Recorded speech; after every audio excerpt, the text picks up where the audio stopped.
The Life with Herpes, and this episode is live.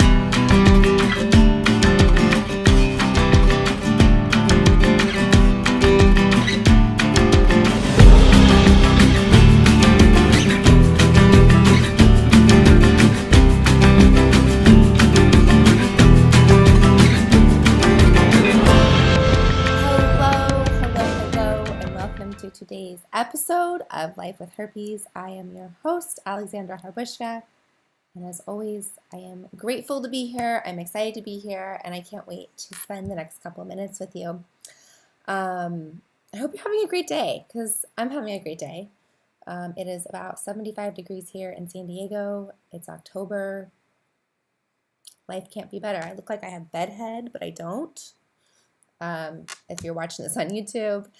Anyways, speaking of YouTube, speaking of iTunes, all that fun stuff, if you have not rated, reviewed, subscribed, then I'm going to invite you to. It is a way that you can support the community and support future herpes people. I don't know, people that have herpes. It's a way to support them. The way that it works on the back end when you rate, review, and subscribe to the show, it creates this algorithm that organically promotes the show. So, which means is if somebody is looking for herpes or they're suffering from herpes or they just found out they got diagnosed and they're like, what the fuck? What do I do? They Google and then the show pops up. So that is the way that you can help organically promote, and you can even use an alias name, so you don't have to worry about people knowing that it's your name. So you can leave an alias name in iTunes, and I see the comments in YouTube. Thank you. I respond as fast as I can, so thank you for asking those questions. So speaking also of comments, are you a member of the Slack group? Our secret community. We have a lot going on over there. It is fun. I see people communicate. Well, when I say fun, I understand the topic is not fun, but seeing people encourage one another, go on dates, talk about their dates, talk about how they're dealing with it when they get outbreaks, all of that stuff is in there. And it is so warming to see people communicate and have a community. So if you're not a part of our community, what's up? What is going on? Where are you? Go to lifewithherpes.com, join. It is free. You'll receive the invitation once you join the membership. There's also cool free shit. Download it. Documents, ebooks, all sorts of stuff. So join, hang out, say hi. Just come over. So anyways, all right, let me get to what I want to talk to you about today. So as you can hear, I have a cold. Obviously, I've had it for like a week. You've heard other interviews that I've done, and I have a cold. And where did I get the cold? I got it in Paris. So it's okay. I'm okay with getting a cold in Paris, right? Like, things could be worse, obviously. But why did I get the cold? Because I got an outbreak. Okay, so I got an outbreak, my immune system was low. Lo and behold, I'm in a new country, there's new germs I've never seen, and lo and behold, I get a cold. So that's what I'm just talking about here. If my voice is all funky. That's not what I want to talk about, though. I want to talk about how herpes was perceived in France. And the journey itself talking about herpes has been really interesting. When I was first diagnosed, I couldn't even look at the word. I couldn't hear the word. I couldn't say the word. It would immediately give me an outbreak. The idea of I just didn't want anything to do with it or have anything to be associated with it because it was a nasty word to me, right? And it was dirty and it was gross. What does that have to do with? Is it my environment that I live in? Yeah. Is it the society that we live in? Yeah. Is it my own back of my mind thing? What stories we create? Yeah. But I assumed, and now I've learned, right, never to assume, but my perception of herpes is very different than your perception of herpes, very different from, my gardeners who's out there, their perception of herpes, different from what, our youth, what our high schoolers, their perception of herpes versus someone in their 80s, their perception of herpes, right? So many different perceptions. And I found it very interesting when I was in France, and I was with one of my friends, Marissa, and which I'm going to I don't know why I didn't interview her when I was in Paris, but I will interview her to talk about nutrition and herpes. But anyways, people asked us, like, what are you girls doing here? How is it you can take time off and be in Paris? And she's there for a month, and I was there for about 8 days. And they're like, what do you do for work? So that conversation comes up, and then, I mentioned, well, I talk about herpes, and of course there's a language barrier, right? And so typically, let me back up.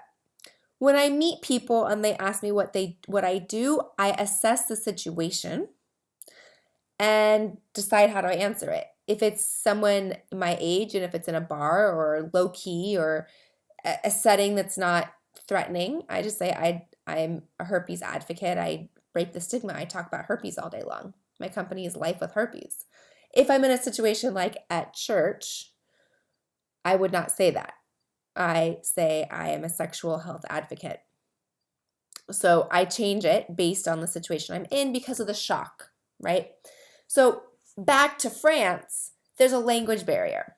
And I'm assuming that with the word herpes, it's going to be a shock. I'm assuming, and so I just say, oh, well, I don't know what it's called in French.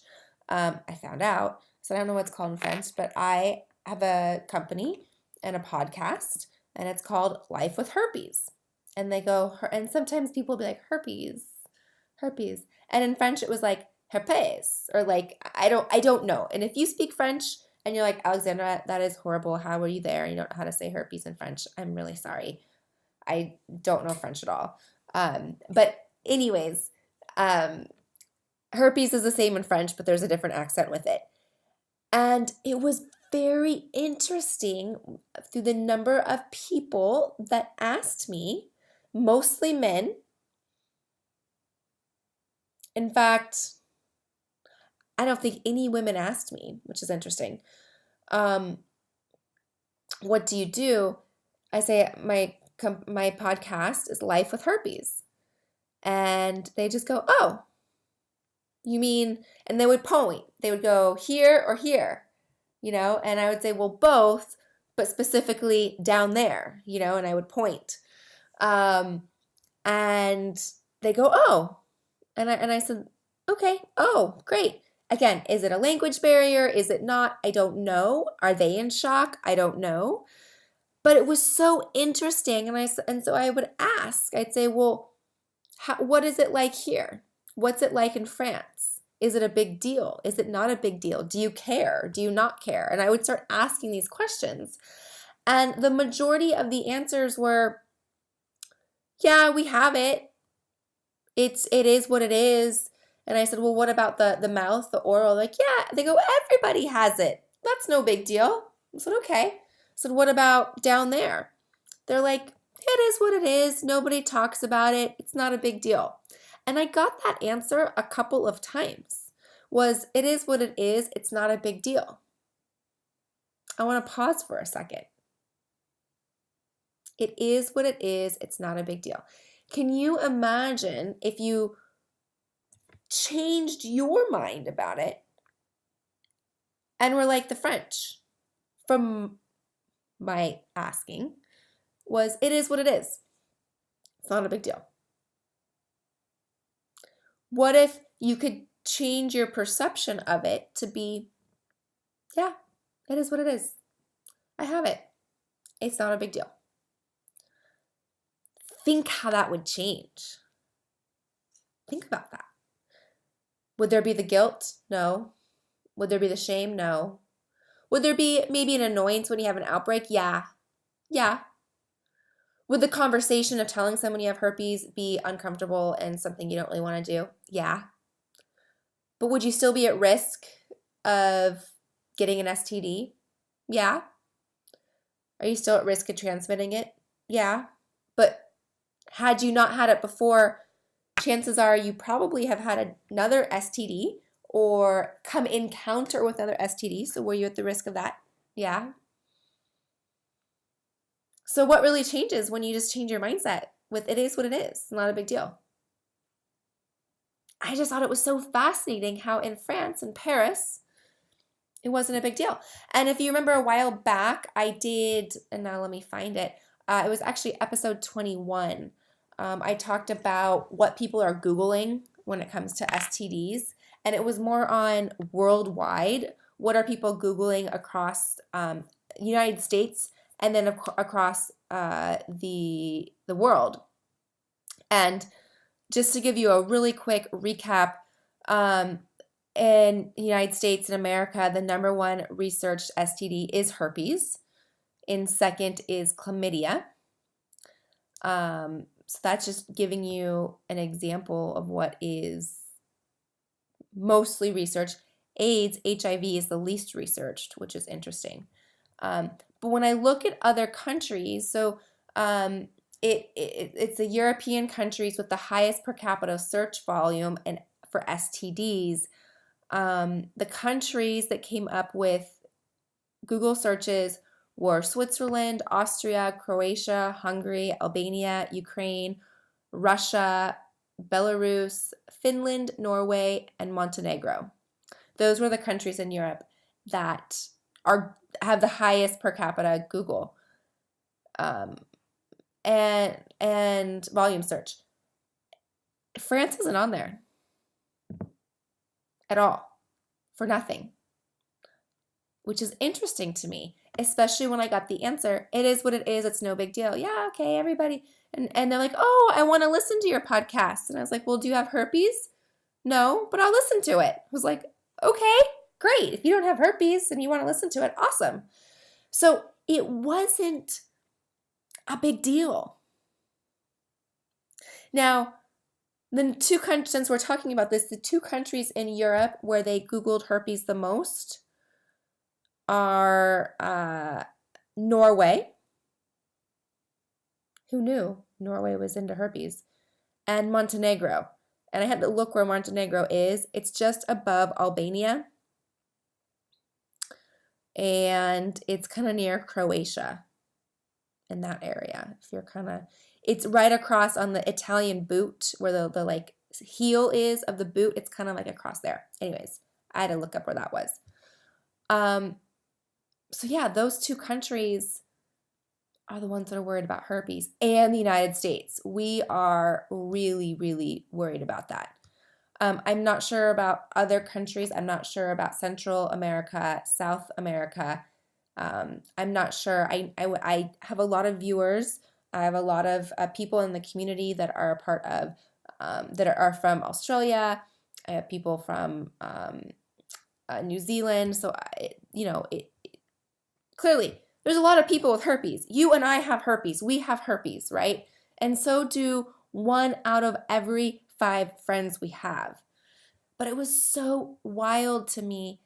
The statistics are, this is not just United States. This is worldwide. So 1 out of 5 have herpes.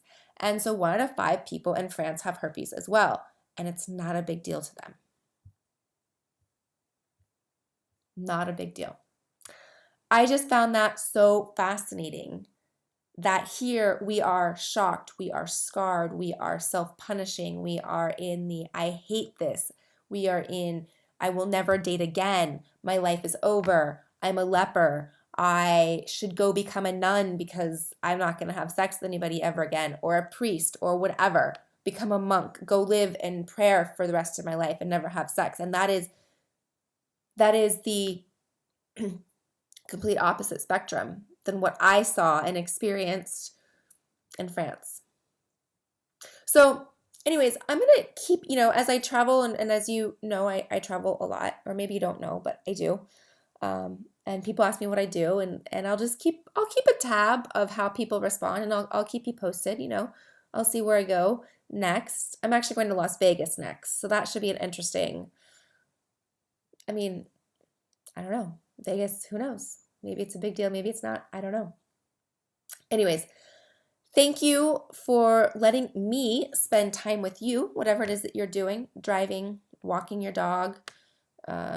As one of my friends pointed out in my other podcast, I said walking your kid. Whether you're walking your kid, walking your dog, whatever.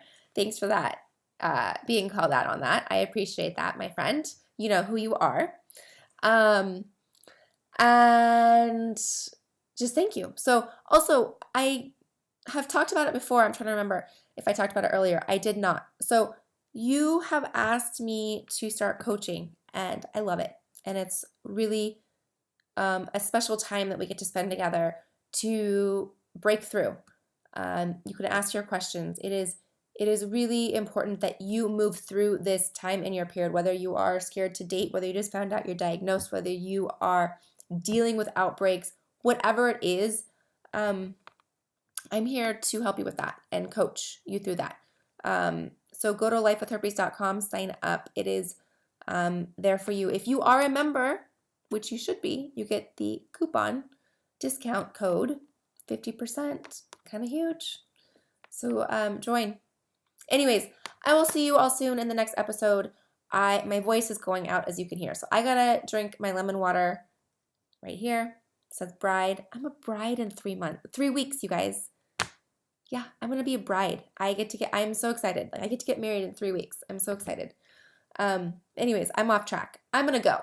I will see you soon and have an awesome, awesome blossom rest of your day.